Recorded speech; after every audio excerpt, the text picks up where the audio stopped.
What's up, everybody? My name is Marcos with the Runners On podcast. This is my co-host Trevor. Today we're going to be talking to Ryan Mattheus. Ryan, how are you? I'm doing great, guys. Good to see you. Good to see you. Yeah. Got the new digs today. We got to walk around a little bit, kind of tour the facility. For sure. So we'll talk about that later. But Heck yeah. first question I got for you is, baseball means a lot of different things to a lot of different people. What does baseball mean to you? Oh man, you're jumping in with a big one, dude. I mean, just a short answer is baseball is my life, and I mean that from it's what I do on a daily basis. It's how I feed my kids. It's how I pay my mortgage, and it always has been. It's been my job, but it started out as a hobby that my dad and I did. It was something that we did in the backyard. I remember 3, 4, 5 times a day. It was, hey, can I go out and play catch? Can you throw a bullpen to me? Acting like my favorite baseball players, just going out with dad. And, it's still something that I do with my dad. He was here this morning in the facility working out. We play a little bit of catch after every one of his workouts. But yeah, man, I coach a high school baseball team. I run this facility. I'm still heavily involved with, all my former teammates and things like that are out in the coaching world and things like that. So baseball is life. Yeah. Baseball is life. I think that sums it up pretty well. So everybody has their poster athlete as a child growing up. Who was that for you? Yeah, man. A couple different ones. Obviously, Michael Jordan was a huge poster athlete for anybody my age. He was the epitome of a competitor to me, and everybody just wanted to be like Mike. You know what I mean? So that was a kid born in the 80s, growing up in the 90s. That's who it was. But for a baseball standpoint, there's 2 guys that stand out. I wore number 8 and tried to play shortstop my entire youth baseball career, and that's Cal Ripken. Yeah. He was the Iron Man. He, if you were a young kid wanting to play shortstop, it was probably because Cal Ripken in my day and age. And then the king of cool, man, the kid, King Griffey Jr.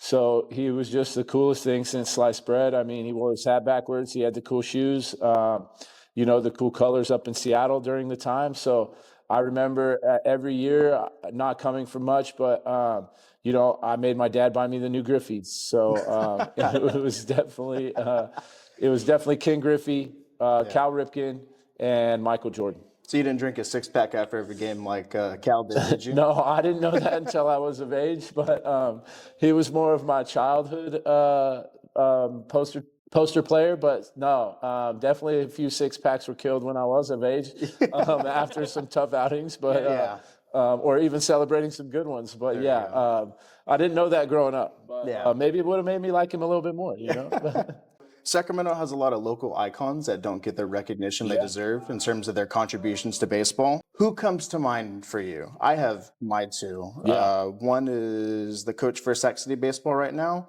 has a 191, 106 record. And then there's Derek Lee, obviously Cubs first baseman, who played for a long time, went to El Camino. So those are the 2 that stand out to me. Yeah, man. I think baseball is one of I think it's an underrated hotbed.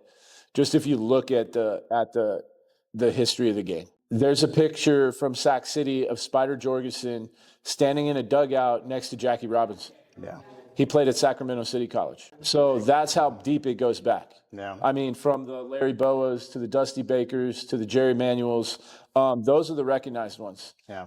For me, the one that's going to stand out was my Sac City coach. He's now, I'm going to butcher this probably, but I might get it right. He's the Major League field manager or field coordinator. It's not the manager. Okay. But he is on the bench for the Cleveland Guardians right now. Wow. That's so cool. He was an assistant GM last year in Seattle. And he was my head coach. Andy McKay is his name. But he started as a junior college head coach. And that's where he started with me, but is now on a major league bench for 162 games in the major leagues. So he's a big one. And then I think Jerry Weinstein, who's another Sac City legend, I think Jerry should be on the Mount Rushmore of coaches. I don't know if this is the correct number, but I think somewhere close to 40 major leaguers have come out of Sac City. There's a lot. That's a junior college, man. Yeah. And that's where he started. That's the program he built. He's also been a major league coach. He's been in multiple organizations now on, multiple front offices and things. So Jerry Weinstein, who I think belongs in the Mount Rushmore of coaching, and he's, rooted here in Sacramento. I think those are the two that stand out for me the most. And they're on the coaching side. Yeah, not even players. I know. I found out recently that the Salons had a major league stadium inside of Sac City's current football stadium, and looking at the pictures and the dimensions, I had like a 39-foot wall out in left field. Yeah. Someone still threw a perfect game there, though. See, that's crazy. Pretty surprising. I don't know if I have good enough stuff to do that, you know, but it's so I impressive. keep saying that if anybody could do like a deep documentary on the history of Sac City baseball, it would probably rival most Division I programs from the success that the players have. I would imagine. That's awesome. That's a big plug. So you pitched at Sac City College. I did. You earned a second-team All-Bay Valley Conference nod in 2004. What did you learn from pitching in community college that you brought with you in your major league career? Yeah, I learned a lot. I think the biggest thing I learned was that I belonged. I had Andy McKay and Coach Bomberry over there who, for a young kid that was trying to find his way and trying to find if I was good enough to do this for a living, they instilled that in me. They made me believe that I had everything in me that it took to chase my dream. So I think just the belief in myself was the big one. Yeah. And then I learned how to work over there, man. I learned that if I wanted to be a major leaguer, it wasn't on anybody else, it was on me. And what I did every day was going to determine that. So it taught me how to come to work and how to chase my dream, and what needed to happen and what that needed to look like. That's awesome. And I think you still carry that with you too, not just in how you carry yourself, but just from us sitting here and watching you kind of warm up and work with the guys, that ethic shows up. I mean, every time I see your family come into Nugget, you're always busy and you're always doing something. So I really think that stuck with you, and I can attest to that personally. Thank you. I appreciate that. That's very exciting to see. Thank you. So I want to pivot a little bit. I want to talk about your minor league career. Yeah. You were drafted twice by the Rockies. So first time before you went to go pitch at Sac City, and then after, I believe in 2004 was when you got drafted again. So what did the process look like for you on both occasions? Yeah, so it is a little bit different than things go now. There was a process called a draft and follow. It was a rule that allowed teams to pick lower end draft. I was a 34th round draft pick out of high school. So they attached this draft and follow tag to me, which what it meant was only the Colorado Rockies and their scouts could talk to me. Okay. For the entire calendar year. Wow. I think there was a period like 10 days before the next year's draft that if they didn't sign you, then you became back into the draft pool and other area scouts could talk to you now. Really? Oh, okay. Yeah. That's really interesting. Right. So actually what it did is it gave the Rockies a really good opportunity to learn who I was. They were the only ones that could talk to me. There's an area scout, Gary Wilson. He's still an area scout here. He was my draft and follow scout for 2 years. He was the scout that ended up signing me. He was pivotal in my career because he was able to help me. You know what I mean? He was a major league pitcher himself, but not only was he a scout, he was almost like an extended pitching coach. You know what I mean? He would help me navigate my outings at Sac City. He would be another voice in addition to Coach Bomberry and Coach McKay over there. So it was just a really cool process, and it was really awesome to get drafted twice and them telling me, hey, we're not going to attempt to sign you. We want you to go develop for a full year, and we're going to be along for the ride the whole time. So it was a pretty cool thing that I don't think they do anymore. Yeah. I don't even know. They might have brought it back, but I haven't heard of it. But it was a draft and follow rule is actually what it was. That's interesting. And I think that kind of highlights more of the player development that you hope to see of, instead of seeing guys get drafted from the majors out of high school and going right away to play, pro ball in AA or AAA, and just seeing them not be ready. So right. I think that process respects the player more. Yeah, I think it kind of showed them like, hey, we're invested long term. It's not just, hey, what can you do for us now? We want to help you get better over time. And I thought it ended up working out really cool. All right. So what mound did you hate pitching on the most in your minor league career? Ooh. I don't know if there's one that like stands out. I know there is an outing that I can say just being on that mound was the worst experience in my minor league career. So let me break this down for you guys a little bit. We get rained out the night before in Wichita, Kansas. Okay. And so the next day we got to play 2 7-inning doubleheaders. Ooh. And I'm starting the first game. And the second game is due to be a bullpen game. Right. So Johnny Allstaff. And our manager comes to us and he's like, hey, man, you're throwing 120 pitches no matter what. You're hitting your pitch count. It's no matter what. We're saving the bullpen. So I proceed to throw a complete game. Wow. 6 innings because we didn't need to play the other half of the 7th inning. Right. Yeah. And I give up 10 runs on 14 hits. Yeah, just sat out there and got abused. I think that was the line score. But it was probably the most miserable, and it was on turf.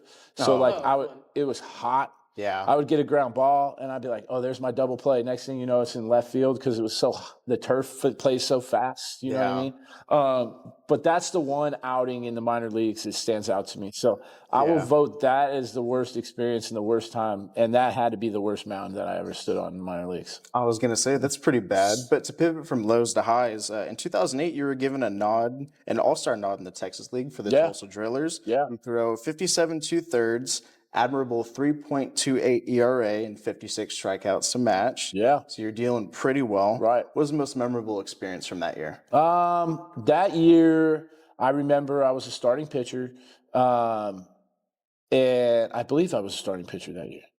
2008? Is that what 2008, yes. Okay.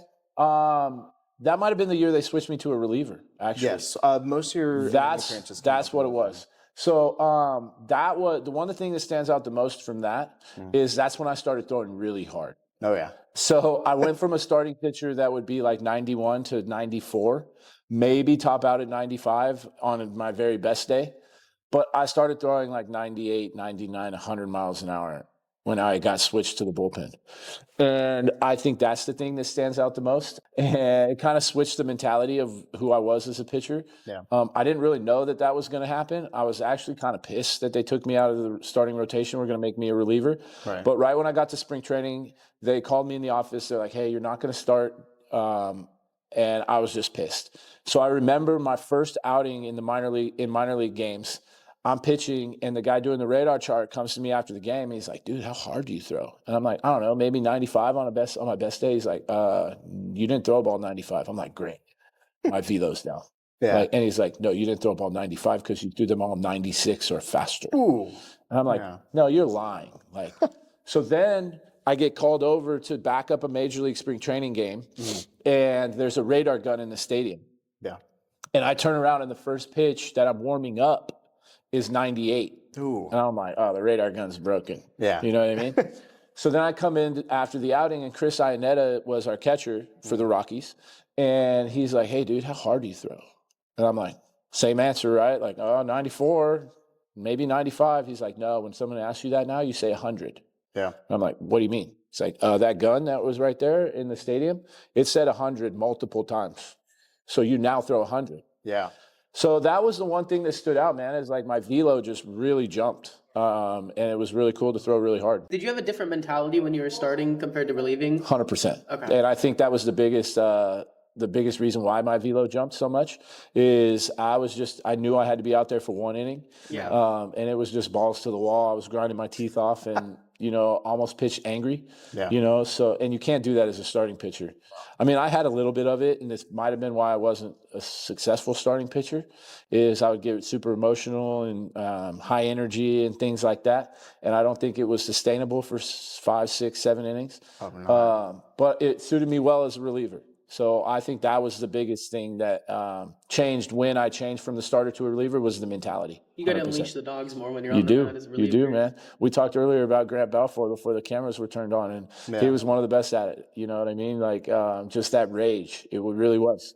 It fit my personality. It was fun, man. It was like I was allowed to kind of go out there and be the crazy guy for 3 outs. When you're that starting pitcher, it's kind of frowned upon. It's not, or at least for me, it was. My coaches and higher ups didn't really like it. But once I got to a reliever, it's like, hey, go do whatever you want. Yeah. That's pretty interesting. And then also to note from 2008, I think is that when they started introducing StatCast data? Yeah, I don't know for sure. I believe. All I know is like I didn't know much about that crap. I don't want to call it crap because I use it in my everyday life now to get players better. I think the modern game is a really cool thing, even though it gets a bad name sometimes from some of the old heads, which I feel like I'm right in the middle. I'm kind of an older head that uses a lot of the new school, whether you want to call it analytics or whatever you want to call it, man. It gets all these stigmas, but the bottom line is I think it helps players get better faster. The more data and the more information we can have. I don't know if everybody uses it the right way.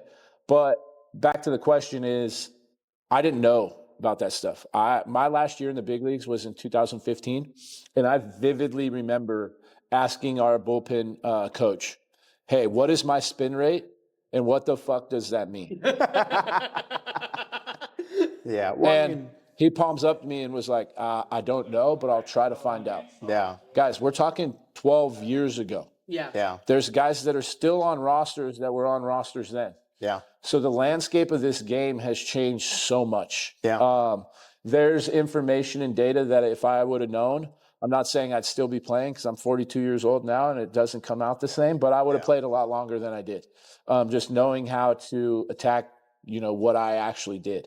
Mm-hmm. So getting back to it might have came out in 2008, but I had no idea what it was or how to use it. So that's something I also wanted to touch on a little bit with you as well was that data consistently available in around, between 2008 and let's say 2015 from when you stopped playing? Yeah, I would say no.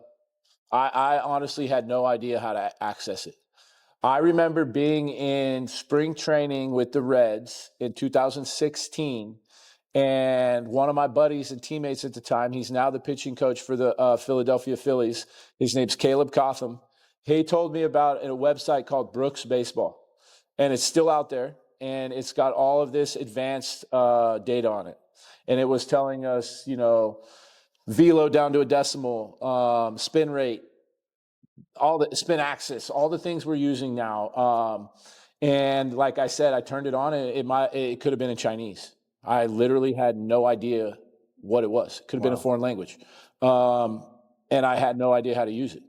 So it kind of just opened up a new can of worms. Like, it almost gave me more anxiety. You know what I mean? Like, hey, there's all this information out there. I have no idea how to use it. Are there other people using it that got an advantage on me? Right. And I almost had to shut it down because, like, hey, this isn't helping.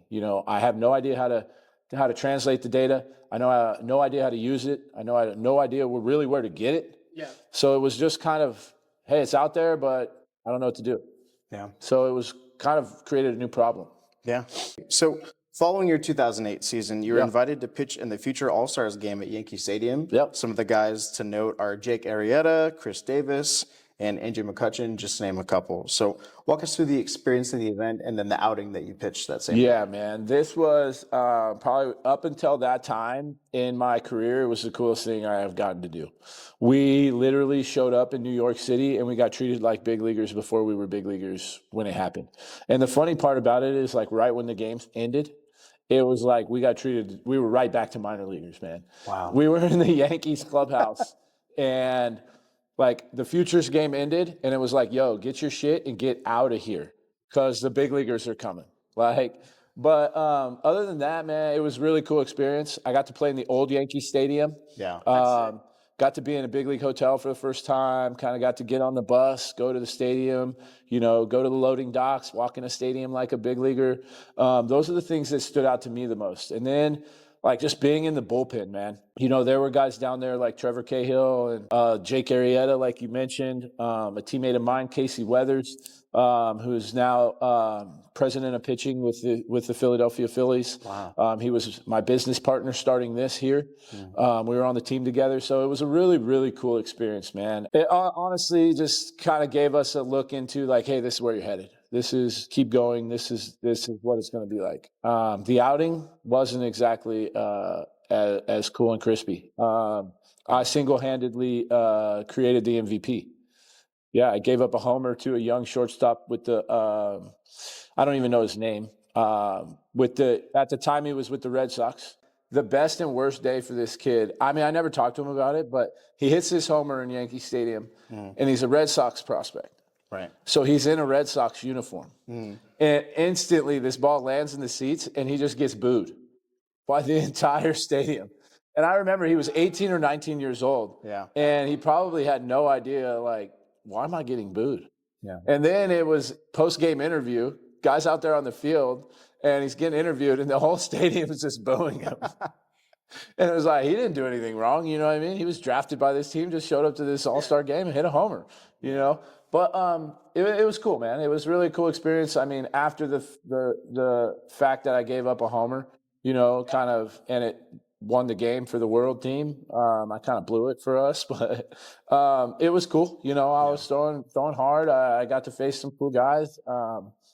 You know, I think I paced Pablo Sandoval in that game. I'm pretty sure. So, like, really cool. Really, really cool, other than the homer. You were traded to the Washington Nationals in 2009. What's one aspect that the media doesn't cover during trade talks or just all with trades? They don't cover how little the player knows. So I actually was 3 weeks removed from Tommy John. I literally still had a brace on my arm. And I was out in Colorado because that's where I was doing my rehab.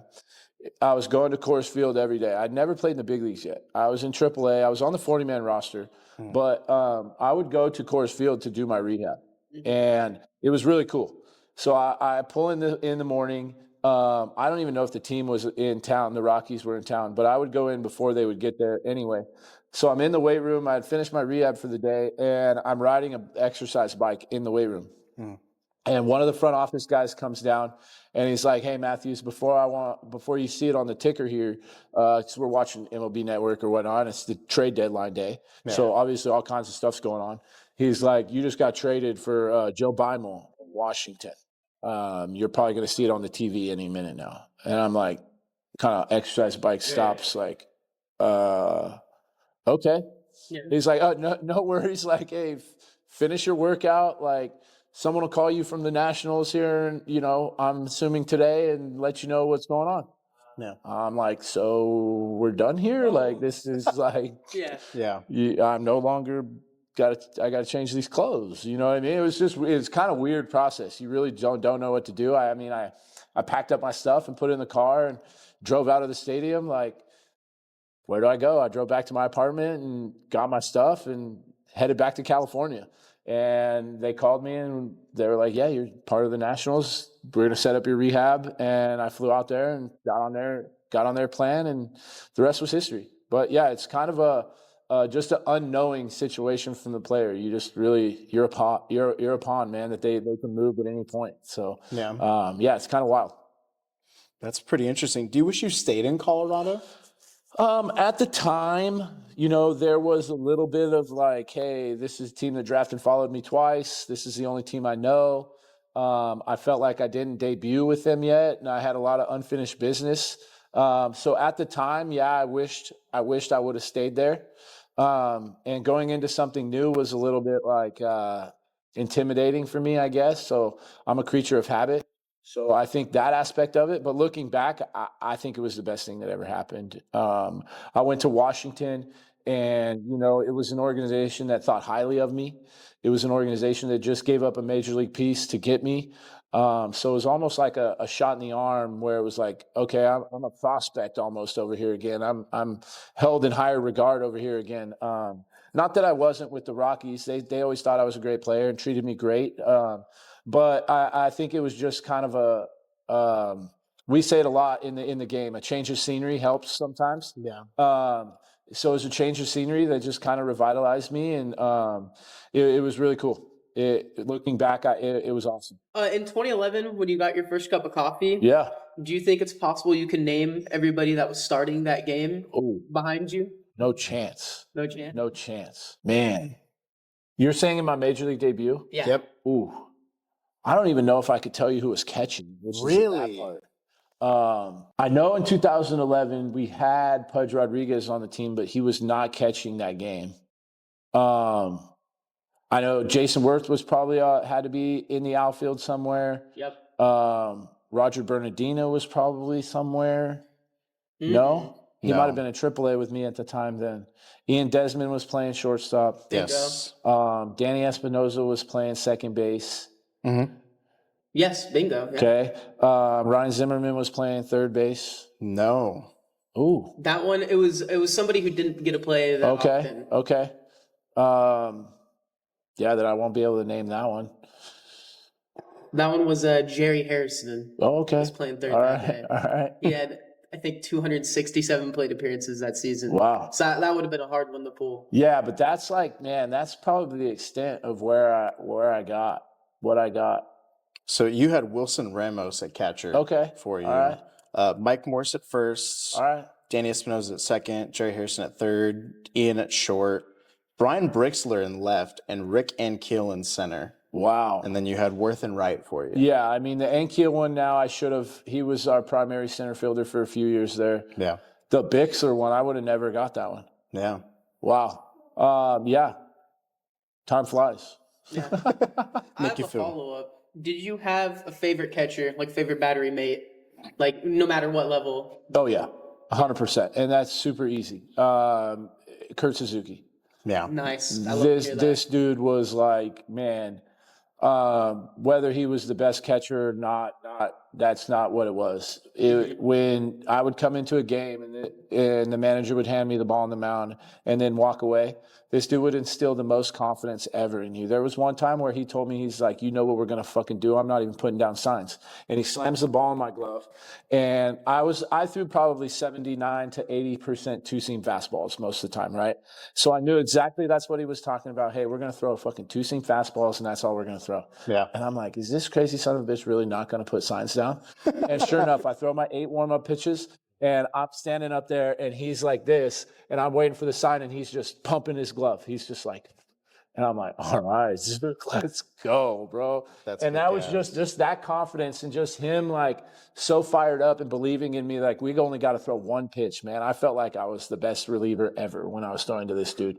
So yeah, Kurt Suzuki, easy answer, not even close. That's awesome. Yep. So I'm sure you have a couple. Give us your best Jason Worth story. Yeah, man. This dude is tenacious, dude. I think my favorite stories about Jason were just how bad he wanted to win. Yeah. I mean, I won't throw any other teammates under the bus, but if Jason thought that you weren't trying to win that game that night and he was on your team, he was going to let you know about it.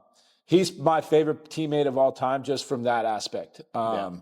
Like, if I had to pick one guy that I would go to war with right now, it would be him, because he didn't want to beat you. He wanted to beat your ass. And everything in this man's day went into that, from the food he put in his body to the exercises he did before the game. They were so consistent and so just geared towards beating your ass. It was the funnest thing ever, man. But just a story that I will tell is, I don't know the team, or I don't know exactly how it led up, but Jason had been hit by a pitch more than he thought he should have in this series. And he comes in after a game, and we got one more game to play, and he's basically undressing every pitcher on our pitching staff because no one has fucking protected him yet. And he had a right? He'd been hit by 3 or 4 times in 2 or 3 games, and he basically told us, hey, don't worry about it, I'll handle it myself. This man gets on first base, and there's a ground ball, and he puts one of the middle infielders into left field, and breaking up a double play. And it was just like, okay, you want to throw at me? You want to hit me with a baseball? Yeah. That guy is now in trouble. And he took it upon himself. Like, he was just such an old school, gritty baseball player that wanted to win games, man. That I don't know if there's a guy in the league. I'm obviously not there, but there's not another dude that wanted to beat your ass like he did. And it was so cool to be around. It was so fun to strap it on with him every day, because it was about one thing. It was about kicking somebody's ass. And that was so much fun, and I miss that so much. That was a good era. Yeah, it was fun. Speaking of scuffles, you've seen a few brawls in your time in the majors. When does the bullpen decide to run out? For me, man, it was like the gate didn't open fast enough. That was one of the funnest times for me on a baseball field. Yeah. And I don't know why. I think it's just kind of because I ran hot as it was, and now it's kind of like, hey, I get to be this way, and it's warranted. Yeah. So like, man, I remember times where I was pushing security guards out of the way to like get through the gate. As soon as I seen somebody on the field, I was out there. Yeah. I don't know how it didn't ever turn into. I seen one the other day where both bullpens are running kind of like parallel with each other from the bullpen. And I was thinking, man, I was probably the guy that was going to turn into the other team. Yeah. You know what I mean? And we'll start ours in the outfield, man. But yeah, I remember there was a lot of those, dude. I have a funny story, actually. We're in the middle of one of these scuffles, and I remember it vividly. I'm yelling at somebody through the the whole group of guys, the pile of dudes. Yeah. And he's yelling back at me. And I just hear Joey Votto over my shoulder yell at Neil Walker. And he's like, Neil, why do you still got your glove on? We're in a fight. We're not about to field ground balls. And I look up, and Neil Walker still got his glove on his glove hand, like he's like about to field the ball. And Joey's the most dry, like really funny dude. And just to have the awareness in the middle of this scuffle to be like, shut up, Neil, you still got your glove on. You're not ready to fight. Like, it was just, it almost lightened the whole mood. You know what I mean? It was hilarious just to have the wherewithal and the awareness, like, hey, this dude's not about to fight us. He's got his glove on his hand like he's about to catch a grounder. Yeah. But that was something I remember, but from a scuffle. But yeah, I've been in a few of them.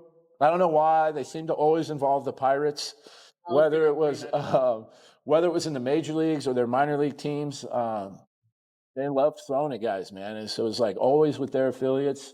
I would have probably loved to play for the Pirates because I had to, it was a 1-for-1. Hey, they drill somebody, you got to go get somebody. Yeah.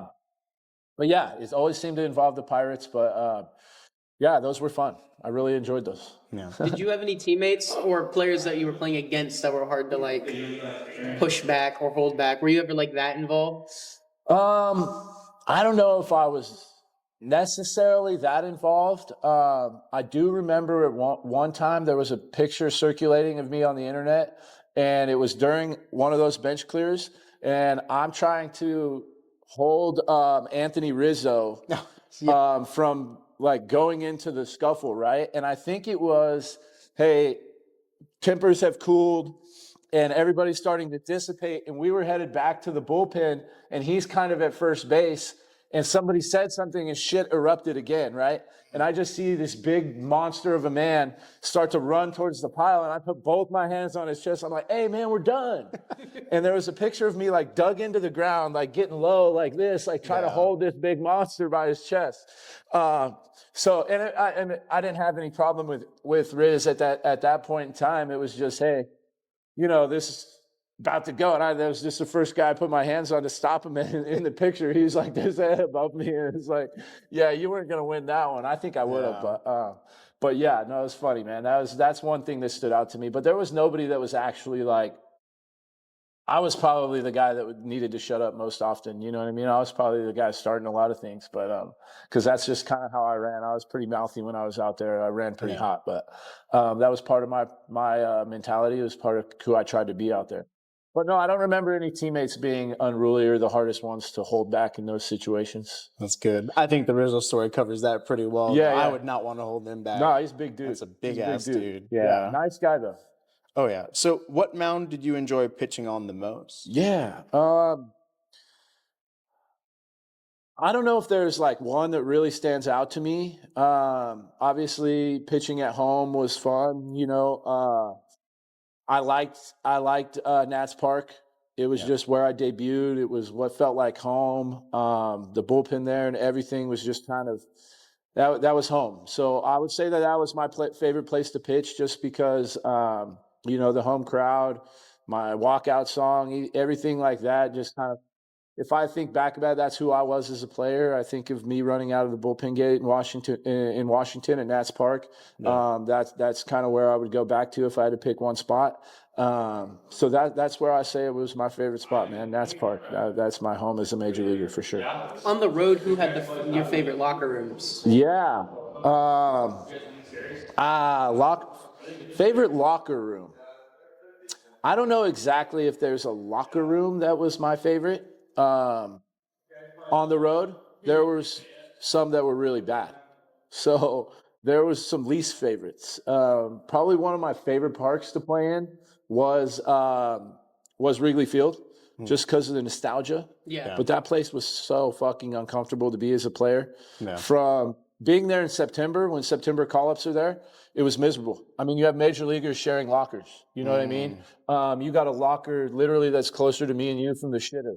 You know what I mean? Because you can imagine there, like, dudes sitting there trying to get dressed and just dudes blowing it up the whole time. You know what I mean? Like, so Wrigley Field, it's probably changed now. The old Dodger Stadium is that way too. The old metal lockers. Really? Yeah. And then they had a revamp in 2012 or 2014 or something like that really turned it into a nice locker room. But the old Dodger Stadium and those old parks, man, the facilities weren't great. Yeah. Loved being in Wrigley Field once it would fill up.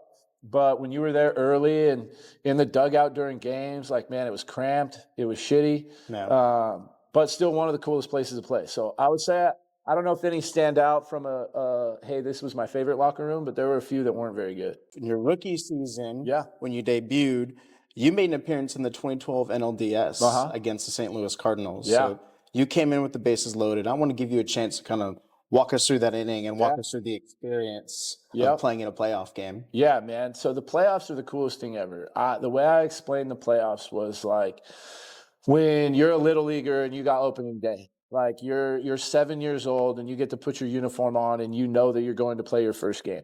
I remember waking up at 8 o'clock in the morning, which you never did in the big leagues. You just don't wake up that early, right? Waking up at 8 o'clock in the morning with butterflies in my stomach and like just this excitement. And I remember thinking like, why am I so like elevated for today? And it's like, oh yeah, there's fucking playoff baseball. Yeah. And it's still, I mean, you guys are huge baseball fans. Playoff baseball is different, man. Yeah. When you're watching it on TV, if you're at a game, if you're playing in a game, it's just different. Magical things happen, like unexplainable things happen. Teams get on like historical runs. So it's just this time of year and time of thing. Like it's no different as a player. It's incredible. It's unreal. And that outing, it stands out more to me than any other outing I ever had in the big leagues because I think why was I came in a situation I had been in, but when it's in the playoffs, it's elevated, right? This is a chance for the team to bust the game open to really win a playoff game. So when I came in, there's 41,000 people in Busch Stadium standing on their feet with white towels. Yeah. So everybody was given a white towel. I mean, I'm sure you guys have seen those scenes on TV. Man, it was just fucking electric. It was. And it was electric against me. St. Louis fans are some of the best in the business, so they're not like on me, so to say, but they're not missing a beat. My warm-up pitches, it was probably louder in the stadium for those warm-up pitches than it was in any other time when I was actually making a pitch during live ball, right? So I would throw my 8 warm-ups, and the umpire signals to me, hey, you got some time because of TV, right? In the playoffs, the TV timeouts are longer, I think, so I had to wait like 30, 40 seconds, right? Yeah. It seemed like 4 or 5 minutes. Yeah. So I remember like telling myself, and I was never this way. I was never this like, hey, take this in.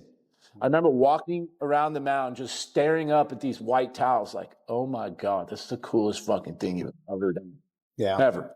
And then it switched, and I had 2 right-handers, Yadier Molina and Alan Craig, that, I mean, at the time, I probably didn't know it, but if you ask me now, Alan Craig was a dude that I faced in the minor leagues that I don't even know if I owned, but in my mind, I owned him. And I seen him standing on deck.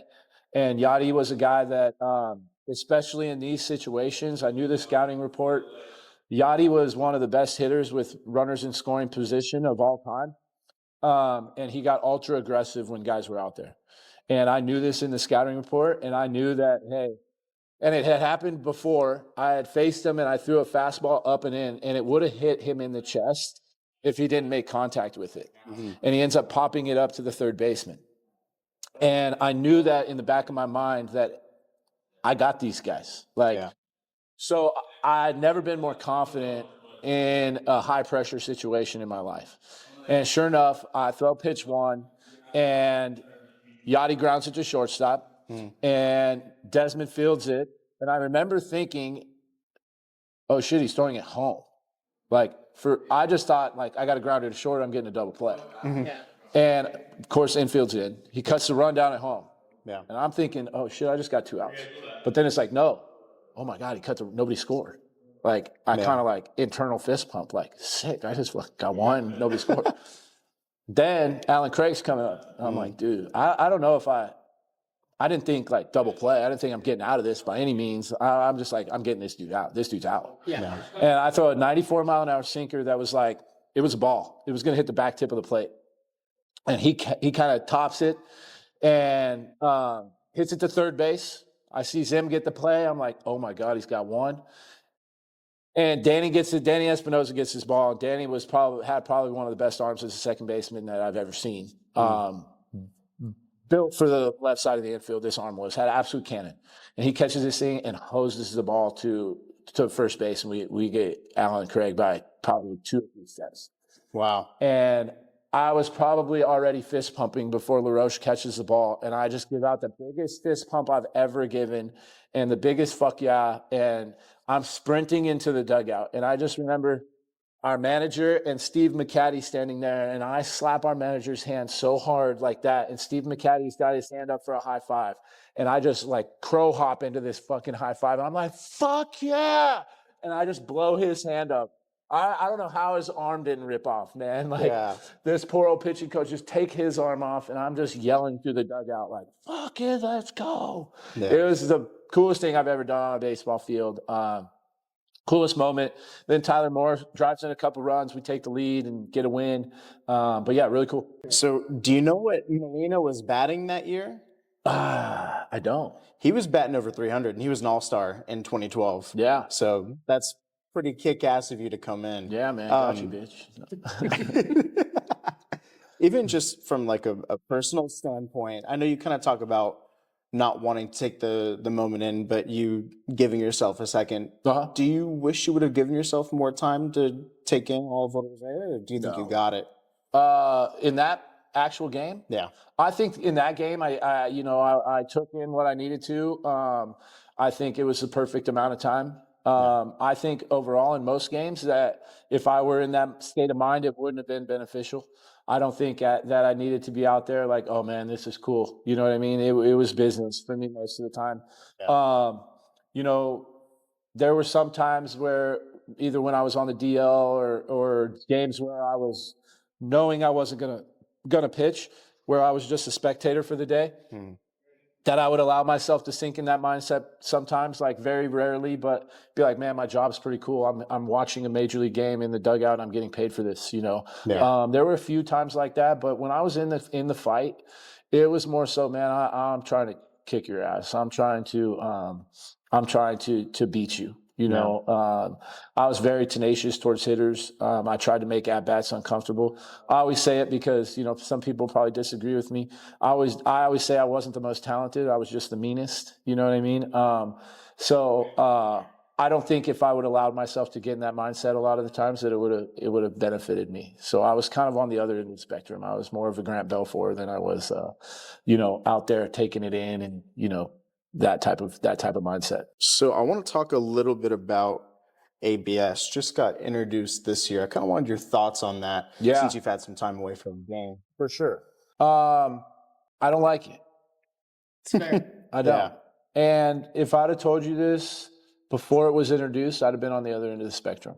I was told, or we were told one time by the Players Union how umpires grade, and I don't know if this is still the way, but how they get graded, right? So they get 100% score starting the game. And any calls that go against them, they kind of get deducted from that score, right? And we were told, or at least the way it was explained to me, is that if an umpire calls a strike a ball, he gets deducted. No. A strike. Anyway, it was however it would go against the pitcher. So it would benefit the offense, right? So calling ball strikes would get a deduction. but calling a strike a ball wouldn't get him a deduction, right? So it would benefit the hitter because they want offense, right? That's what the fans want. That's what's entertaining. So I always thought, and I don't even know if that was true. That's just what they told us. So I was like, fuck that. This is geared to, I want an automatic ump. I don't want them, hey, I'm going to err on the side of calling that a ball so I don't get a deduction. But I was at an A's game here in Sacramento the other day, and I see this pitch, and the catcher catches it like shit. The runner goes to first. Call it a ball. The catch, I don't know if there's a catcher or the pitcher automatically go like, they review it. The hitter's already taking his shit off, and he's almost to first base. They overturn it. Now it takes 20 or 30 seconds for dude to strap back up. Yeah. Ball 4 on the very next pitch. He takes all his shit off anyway. Yeah. And I'm just like, and then when they put the thing up there, it's like all but 2 seams of this ball were out of the zone. Yeah. And I don't know exactly how much of the ball has to clip how much of the zone. I'm sure it's out there. But to me, it looks like, majority of this baseball can be out of the zone. And just as a human, if I'm seeing majority of the ball out of what the zone should be, I'm going to call it a ball. Yeah. So I think these poor umpires, which don't get me wrong, I've always said if I have a son and he becomes an umpire, I'm going to hate him. That's my hatred towards umpires. It has been since I've been. But what I will tell you is in the major leagues, they were more right than I was. Yeah. Overwhelming. They are fucking good. When they make mistakes, do they get glorified? Do they are amplified and magnified, and do they impact games? Absolutely. Yeah. And that's why I hate them, right? Because I work so hard, and I feel like they impact our livelihood as players, because they really do. Yeah. But they're really good. They're really good. And I think sometimes this ABS is making them look unfairly bad. Yeah. Because they're not that bad. They really aren't that bad. So I don't love it. I don't love it for the flow of the game. I don't love it from like the naturalist in me, just the purity of the game. I think we're going in the wrong direction in that standpoint. If it gets some calls right here and there, so be it. If it helps somebody, get somebody out and they don't get sent down to the minor leagues and he stays in the big leagues from now on, like that could really happen. I remember a time I was motherfucking an umpire in spring training, and it was on a strike check swing call, and it should have been strike 3. They missed the call. I even went back and looked at video. They missed the call. Dude proceeds to hit a double. I walk the next guy and then give up a 3-run homer. And I'm literally fighting to make a club. Yeah. I debuted the year before. I got options left. I can go to AAA. This umpire stopped me, and I ended up making the team. And we're in our first series in Miami. And he comes to me after my outing, and he's like, hey, you remember motherfucking me in Florida a couple weeks ago? And I'm like, yeah, I absolutely do. And he's like, well, I could hold that. He's like, I'm not going to, but a lot of guys in this league will hold it again. And he was trying to help me. He wasn't doing it. And I kind of stopped, and I'm like, well, you know why I was motherfucking you, right? And he's like, no, please explain. I'm like, I'm trying to fight it. I'm trying to make a team. I got 3 options left. I could be in AAA 3 days later, and you're still umpiring in the big leagues, and you have no idea that call that you made influenced the decision that got me sent down. I know that when I got back to the stadium that day, it's a chance that there's a red tag waiting in my locker like fucking the movie Major League, and I'm going to AAA. But if you'd have called that punch out, it might not have happened. Yeah. I get it through the inning. I give up no runs, no base runners, and I stay. Yeah. I don't think he knew that that's the impact that his calls could be. You know what I mean? But I think like that's how important it is sometimes that those guys do a good job. I think they do a good job most of the time, but I don't think a lot of them understand, or maybe they do understand, it's just not conscious all the time, that the impact that they have on everybody's careers there. It's a big deal. Umpire is an important job, man. It is. It really is. So that's a long-winded answer on the ABS, but I don't love it. I don't love it. No, I think that sums it up really well, because I forget who put it out. I think Trevor May, his podcast, Mayday, they were talking about a little bit, but there's like 3 different strike zones for them to call. Right. I mean, you have the plate, you have the height of the player, and then now you have the ABS strike zone. Right. And I know they match it up with the height of the player, but still has to include dimensions of the plate. Where does it cross? It's kind of tough. It's a tough gig, Yeah, you know, and it is. Like you were saying, as much shit as you might give them for how they are, they're really good. What they can be, you know, not everybody can do that. I coach high school baseball now. Yeah. And I know how bad umpires can be. Yeah. I won't name anybody names, but man, these dudes get bad. So for these dudes to be that good at the pro level, it's really good. Yeah. You and I talked prior Yeah. about an incident that you had for an outing against the Padres. Right. Talk to me about that. Yeah. You know, a lot of times it's something, it was stupid. It really was. It was a dumb mistake. It was, for people that don't know, I gave up 5 runs in an inning. Pretty sure I blew a game. And I come inside and I'm very upset. And I go to slam my glove into my locker. And I basically punched my locker. You know what I mean? A lot of people think, and it's fair for them to think, that I was just standing there, you know, boxing my locker like it was a punching bag. That wasn't the case. But I was throwing a temper tantrum and slamming my glove into a wooden locker. And I broke my hand. At the time, I thought my career was over. Looking back at it, it did impact my career a lot. If I could do it over again, I absolutely would do it over again. Because I think at the time I was sitting on a sub-2 ERA. Yeah. I give up these 5 runs, and I think I was sitting on a 3.5 ERA. Yeah. If you'd asked me now, hey, would you be okay ending your seasons at a 3.5 ERA? Fucking A, I would. Yeah. If I can throw in 65 games and have a 3.5 ERA, is it a great season? No, it's not, but it's a pretty good one as a reliever. You know what I mean? Yeah. Or a respectable one. Yeah. And that was just a knucklehead move, man. You know, I thought at the time, I thought my career was over, but if I would have just got on and got to the next game, I'd have been pitching in a game in San Francisco and a couple days after that, and I would have been just fine. Yeah. You know, but I hated losing. I hated giving up runs. It's just who I was as a player. You put me in that situation again, and I hope I would act different. No, but the dude I ran hot. Yeah. It's what made me good. And I truly believe that. Do I coach it into my players right now? I absolutely do not. Mm-hmm. But if it is one of my guys, I don't coach it out of him. Yeah. You know what I mean? It was something that I lived and died by. And I lived by it for a long time, and it came back, and a stupid decision boiled over, and I died by it. It didn't end my career, but it definitely put a giant speed bump in it. When I got back, I looked over my shoulder a lot. I didn't want to make mistakes. I was scared to be who I was on the field because I felt like I was under a microscope. Hey, here's this stupid kid who punched a locker, broke his hand. I felt like I couldn't spill over emotionally anymore. So I don't feel like I ever got to a point mentally on the baseball field, at least with the Nationals. We had a new manager come in, new regime change. I felt like they were all over me for it. So it kind of ended who I was with the Nationals. You know what I mean? But then when I moved on, I got let go by them. I got picked up by the Angels, and I kind of made a pact to myself that I wasn't going to be stupid and do stupid things like punch lockers and slam gloves into lockers and shit like that. But I was going to find who I was again, and I was going to be who I need to be on the field.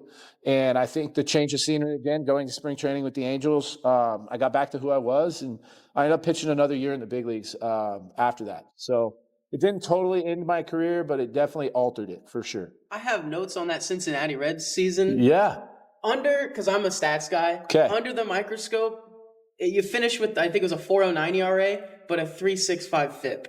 Under a microscope, that was a lot better of a season than like looking at a box score would tell you. Right. So I feel like when we were doing our research for the interview, I was like, this guy could have played another couple seasons. Right. Especially as a reliever, because your guys' stats are so volatile. Right. I mean, you have a great 10 outings in a row, you have one bad outing, and your ERA is just constantly. Yeah, I agree with you. The way I look at that season is I feel like I was probably an above average reliever most of the year. There were 2 months in there that were really bad. Mm-hmm. I want to say August, I pitched at like a 15 ERA. I think it was close to that. And August, yeah. June or July wasn't very good either. Mm-hmm. But I got there in on May 15th. That's a month and a half into the season. Yeah. I'm pretty sure I pitched in 59 or 60 games. Yeah. That's a pace to pitch in 80 games. You know what I mean? Or damn close to it. Mm-hmm. Not only that, I don't want to say I was abused because I asked for it, but there was a time where I went in a manager's office and he called me in his office and he just asked me how I was feeling physically, and I told him I'm fine. And he pulled out a card and it had me hot or in a game 9 days in a row. And he tells me, I'll remember it vividly. Brian Price was the manager, former pitching coach. He tells me not to wear spikes to the bullpen that day. Mm-hmm. Don't wear your spikes. I'm not kidding you. The phone rang. Bullpen coach leans like this, looks at my feet, shakes his head. It's like, Matthews, let's go. And as I get up, I'm like, kind of like, what the fuck? And he's like, you stupid motherfucker, you put your cleats on today. And it was just, I was that guy. It was like up 4, down 4, anywhere in the middle, Matthews. And I loved it. You know what I mean? Because I just got designated for assignment, picked up by them. I thought availability and getting in these major league games was like, no, that's how I'm going to stick here, right? That's how I'm going to stick here for this year. Yeah. And it probably happened, but we're on a really bad team. Yeah. Really, really bad team. We had Aroldis Chapman down in the bullpen.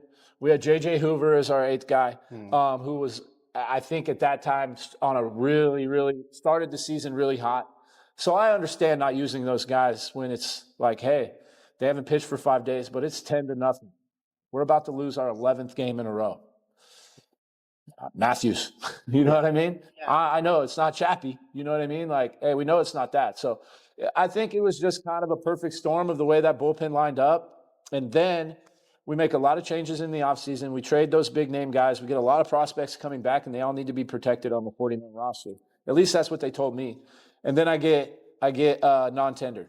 The way I looked at it is like, man, you just got released from a really bad bullpen. So I think the rest of the league looked around and they were like, I couldn't get a job.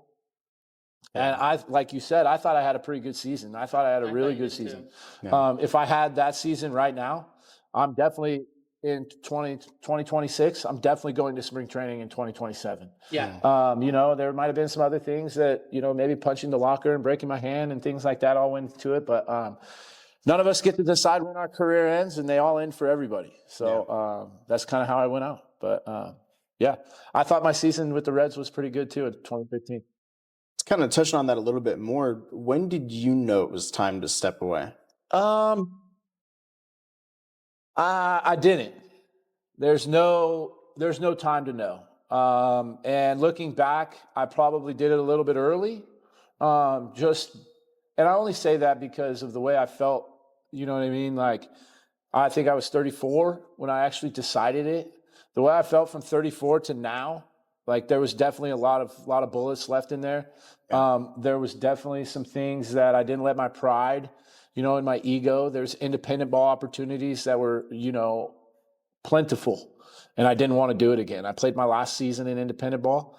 I felt like I was really, really good in independent ball. I felt like I was a major leaguer taking the ball every night when I was in Sugar Land, and nobody came to see me pitch. There was never any scouts in the stands. I never felt like I was close to getting back into affiliated ball when I was in independent ball. So I think I was just very discouraged. It wasn't so much that I was, my talent was not there anymore. I feel like I probably had a lot of baseball left. I just felt like I was kind of stuck and at a crossroads of getting back in, I was holding pro days and having scouts come watch me throw in facilities like this or out on fields. And that just wasn't me, man. I couldn't perform well in those environments. I needed the lights. I needed somebody with a stick trying to fight me. You know what I mean? Yeah. So I would be 90 to 92 in most of my pro cases and things like that. And I just kind of got fed up with the process, and I felt like if I would have I got guys right now that play independent ball that I train, that they're just doing it because they love playing baseball. Yeah. And I felt like if I could have found that place, I would have kept playing and I maybe would have made myself, a path back to the big leagues. It would have been very hard, but that's why I started doing this, and I found my passion in this. I'm helping guys at a very high clip at a major league level. So I still feel connected to the game in some capacity, and I feel like this has given me the avenue. So this has kind of been my segue and what I do now to fill that void. Yeah. So you founded Optimum Athletes in 2018, Yep. yes? Yep. Where you work with player development, you work with, like you said, pro ballers, indie ballers. I mean, you got some high schoolers in here right now Yes. taking ABs, and you got some younger kids as well. Yep.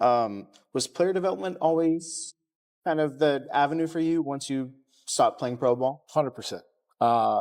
It was, and it made it even more so clear when I went to Driveline. I went to Driveline as a trainee, as a player. I went up there in 2018 trying to, hey, can these guys maybe find something that I'm missing to help me get back, to help me find some velocity? And I just seen the way that they're attacking training and player development up there. And I had realized that most of my trainers and my player development had missed the mark. And I wanted to get in this space and help players get the most out of what they're trying to do from a training aspect.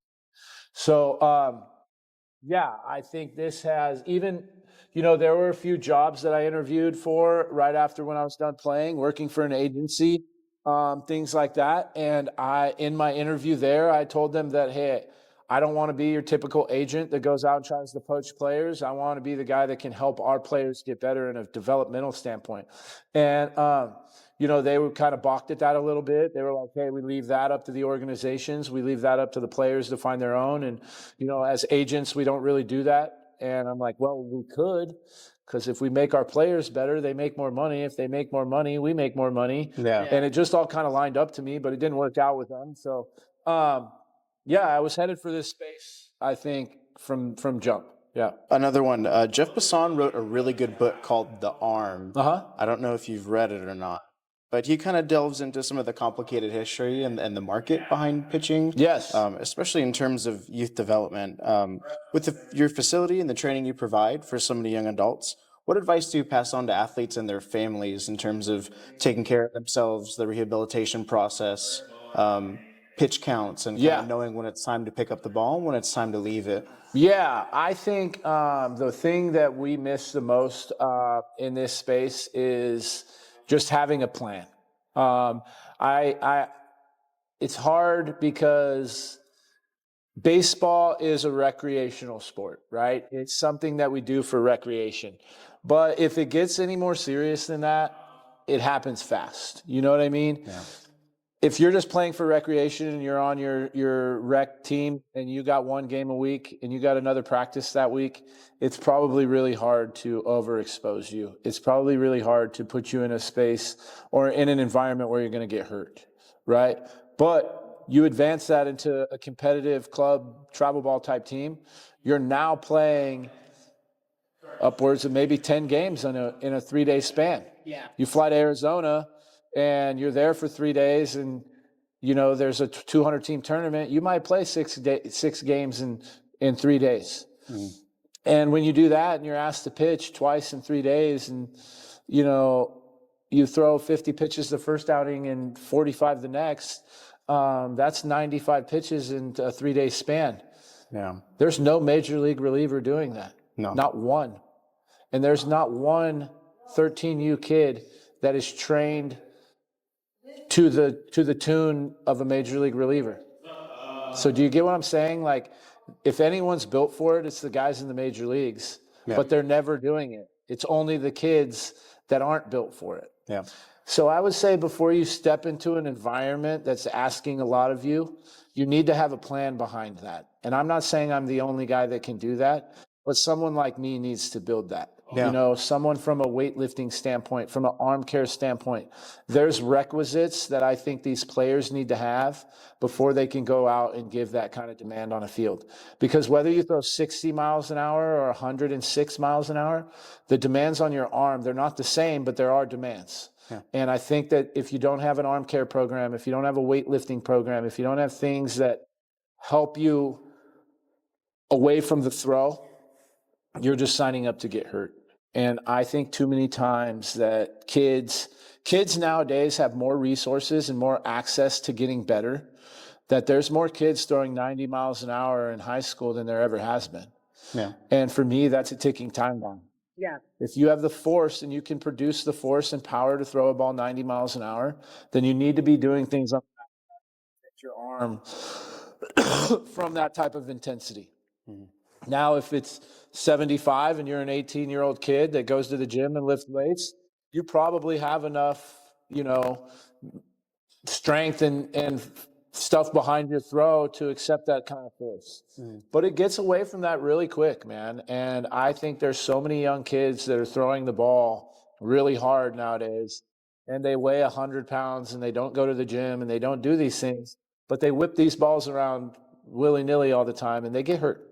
Yeah. So I think not having a plan just to make yourself, understanding what it takes to be able to earn the right to throw like that, right?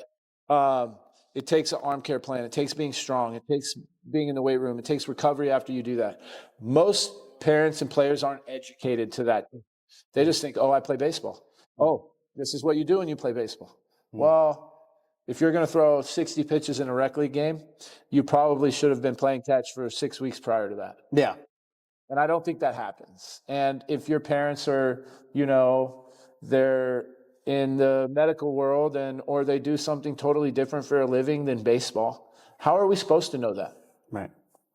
So I think what I would recommend if you want to be an elite baseball player is go find some planning for what it needs to look like, getting you prepared for that. Yeah. Because there's things that you can't hurt yourself doing this, especially nowadays with the internet. And like we got an athlete throwing weighted balls behind us here. These weighted balls, you can go buy them anywhere, but they don't all come with a manual. Yeah. So every throw matters. Every throw is risky. And if there's no rhyme of reason to monitor volume and intensity of these throws, kids can just go out and do whatever they want. And that is reckless. That's dangerous. So I think before you dive into something, you just need a plan around it. You need a plan from a professional. Yeah. What's up, everybody? Marcos here. For the last couple of questions that we had in the interview, our camera battery had died, so we didn't get a chance to get some of those questions on video or give him a chance to plug his business. But I did want to take the time to do that now. If you look in the links in the description below, you'll find links to his YouTube and his social media, as well as their website for Optimum Athletes. And again, I just want to give a huge thank you to Ryan and Optimum Athletes for letting us record at their brand new facility. We were in there during moving day. There was a lot going on, so Ryan was really gracious to give us the time to record and sit down while he was still training the kids that were in the facility and then working with us to get this content out for you guys. So again, check the links in the description below. I'm sure Trevor can probably put something up here as well with links to their YouTube channel and other things that they have going on. But that's it. Thank you guys for listening, and I'm looking forward to putting out a couple more episodes for you guys probably over the next couple of months here. So thank you guys again for listening, and have a good one. Take care.